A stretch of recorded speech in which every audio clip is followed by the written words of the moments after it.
Hola amigos. So for my A Quest for Xylem promotion video for today, I'm going to be reading my favorite part of this entire novel. Eliad faded into the forest, using the shadows to conceal himself. The further he went from Scyther and the hole, the quieter and denser the forest became. He slinked past trees, adopting a humanoid form that maximized stealth over speed.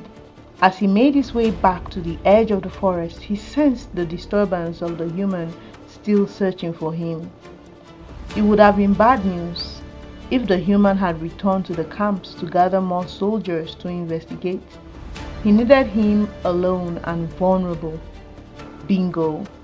Eliad spotted him just a few feet away.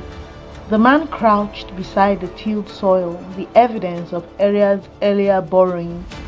Locking in on his position, Eliad made a quick mental calculation of the distance, then silently sank back into the earth. He swam through the dirt, positioning himself precisely. Then with sudden force he burst from the ground in storm form, slamming into the captain and knocking him off his feet. The man cried out as he crashed against the tree trunk. Eliad didn't hesitate. He charged the stunned human where he lay, his arms now bristling with sharp branches. He went for the kill, but the captain was fast. His sword met Eliad's strike mid-air, still clashing against bark. The captain pushed back with all his might, and the dryad was forced to retreat, sinking back once more into the soil. The captain's eyes darted back and forth, straining in the darkness of the forest, wide in panic. "Come out and stop slinking around in the dirt, dryad. The shadows can't hide you from my rage." His instincts were correct. What was the prince doing with this creature? Surely something sinister was afoot, and he would squeeze it out of this fiend once he got his hands on him. The dryad was making good use of his environment. The odds were clearly against him, considering they were surrounded by shadowy canopies and rich fertile soil. But he wasn't about to back down and let some dryad make a fool out of him. Captain Yush poised for attack.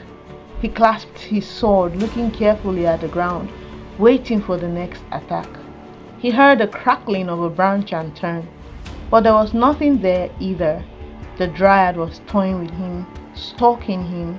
The longer this game lasted, the more convinced he became that fighting blindly in this space was a bad idea. He needed to turn the fight around.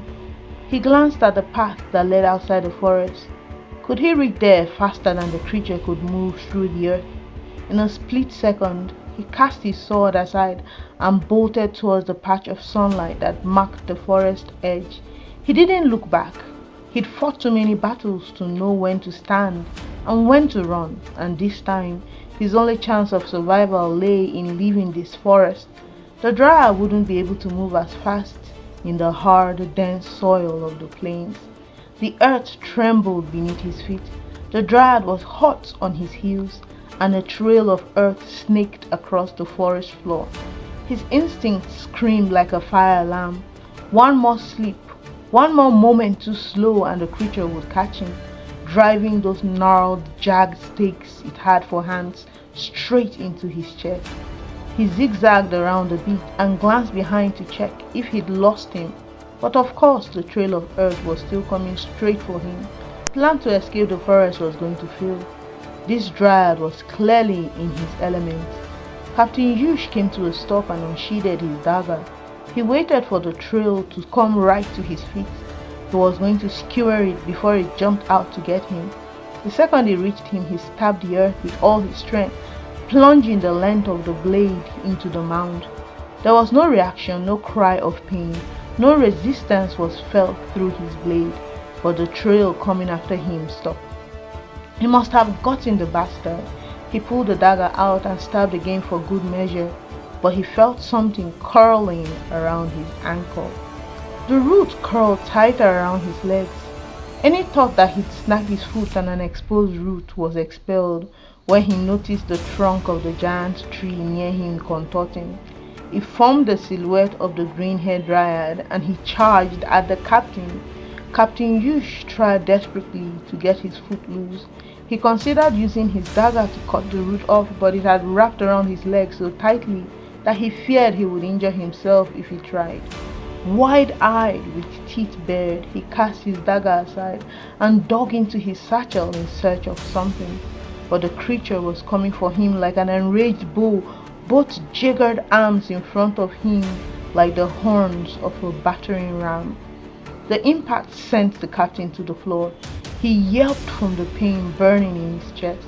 The dryad pulled two bloody arms out that now looked like regular human arms as the captain coughed blood.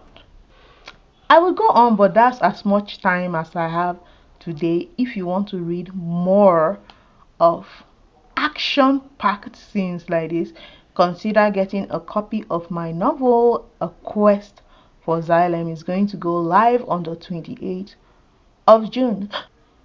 Bye bye.